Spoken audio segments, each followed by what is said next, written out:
लड़ाई लड़ रहे थे, भारतीय किसान परिषद के साथ थे, क्या कारण हुआ कि आज उनका साथ छोड़कर आप भारतीय किसान मंच के साथ आ गए? लगभग सबसे पहले मैं आप सभी पत्रकार बंधुओं को धन्यवाद करता हूं और आदरणीय राष्ट्र अध्यक्ष जी हमारे बीच में। मैं सबसे पहले ये बात कहना चाहूँ क्योंकि बहुत लंबे समय से 4 साल लगभग हो गए हम इस लड़ाई को लड़ रहे थे। एनटीपीसी प्रभावित किसान 24 गांव लगते हैं, मैं भी प्रभावित किसान हूँ, मेरी 20 बीघे जमीन गई है उसमें। और लेकिन हमने अथक प्रयास किया, हमारे बुजुर्ग भी, हमारी युवा शक्ति, हमारी मातृ शक्ति, आपने देखा भी, आप में लगातार आप परिचित रहे सभी पत्रकार बंधु। पर लेकिन कहीं से हद तक भी खूब प्रयास करने के बावजूद भी हम तहसील परिसर में रहे, हमारे जो कलेक्ट्रेट हमारे बुजुर्ग ने वहाँ पर जो अनशन भी किया, एक हमारे ताऊ जी लड़का है उसमें जो आंदोलन में शहीद भी हो गई, बहुत सारी कुर्बानी दी है। मेरे पिताजी को 6 महीना जेल में रह गए, मैं जेल में रह गया, मुझे आज भी 307, 308 बहुत सारी गंभीर धाराओं में उन्होंने केस दर्ज हो रहे हैं। लेकिन इतने होने के बावजूद भी क्या कमी रही है ऐसी हमारे संघर्ष में कि जो हमारा काम नहीं हो पाया। समान मुआवजा, रोजगार की समस्या थी हमारी। भाई हमारे आज वहाँ के एनटीपी से प्रभावित किसान जो बेरोजगार घूम रहे हैं, उनके लिए रोजगार नहीं है। वे कम से कम जाते हैं 40 किलोमीटर 50 किलोमीटर दूर चल के रोजगार के लिए जाते हैं। अगर वहां पर स्थानीय लोगों को रोजगार मिले, एनटीपीसी में कम से 2200-3000 की जो एम्प्लॉय काम करते हैं, लेकिन किसी को रोजगार नहीं दिया जाता वहां जगह, क्योंकि वहां पर तानाशाही पूरी चलती है एनटीपीसी के अंदर। हम इस व्यवस्था को बदलने के लिए इस प्रकार से हमने जो आंदोलन किया, पर लेकिन उसके बाद में व्यवस्था ठीक नहीं बन पाई। फिर हम जो सारे क्रम चलता रहा, हम सेक्टर 24 में आ गए, उससे कुछ नहीं पड़ा। मैंने सेक्टर 24 के लिए भी मैंने मना किया, सेक्टर 24 से कोई प्रभाव नहीं पड़ेगा, क्योंकि हमने उस कहाँ का जो टाउनशिप गेट है, वहां की जो प्रभावित करते हैं उनको रेल रोकते। जब भी हम पे केस लग रहे, जब भी लग रहे, हम तो मरने मानने को तैयार थे हमारे किसान। पर लेकिन पता नहीं क्या हमारा सिस्टम था, हमारे राष्ट्र अध्यक्ष थे, और मैं गुरु जी का बहुत आदर सम्मान करता हूँ, आदरणीय सुखबीर खलीफा जी का, और हमेशा करता रहूंगा, उनसे बहुत कुछ सीखा है।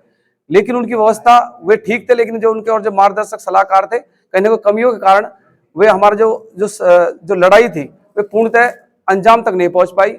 जब उसमें चुनाव आचार संहिता लग जाती है आम चुनाव के लिए, लोकसभा चुनाव के लिए, तो लोगों के फोन आने शुरू होते हैं, क्या करा अब तो तुम तो ये कह रहे थे लोकसभा चुनाव तक आपके सारे काम हो जाएंगे, चाहे समान मुआवजा हो, चाहे रोजगार हो, चाहे अन्य समस्याएं हो, पर लेकिन कुछ काम नहीं हुआ। फिर सुधीर भाई ने आश्वस्त किया कि कोई नहीं, हम सिस्टम तरीका से फिर से प्रयास करेंगे, आप हताश मत हो, हम सब एक ही हैं, सब एक ही शाखा से निकले हुए हैं, सब एक पेड़ की शाखा से निकले हुए हैं, किसी प्रकार से पीछे नहीं हटेंगे, फिर लड़ेंगे।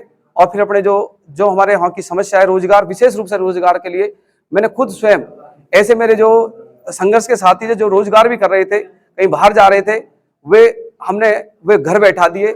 आज उनकी माली हालत बहुत खराब है, तो वे दुख देखा नहीं जाता। उस दुख के कारण ही आज हम इस पटल पे हैं। आज गुरुजी, आज भारतीय किसान यूनियन मंच में आज जो मुझे जिम्मेदारी दी गई है, मैं आश्वस्त करता हूं पूरी भारतीय किसान यूनियन मंच तो मैं हर तरीका से तन मन धन से जो भी वो प्रयास होगा, सबसे पहले प्राथमिकता होगी हमारे युवाओं के लिए रोजगार मिले, और हमारी जो मुआवजे की समस्या वे हो, उस पर पूर्णतः हम अपनी कमेटी बना के, हमारे बहुत सारे संघर्ष के साथी, चाहे सतंदर है, चाहे मोहित राणा जी है, हर गांव से आज दो चार लोग बुलाए गए हैं।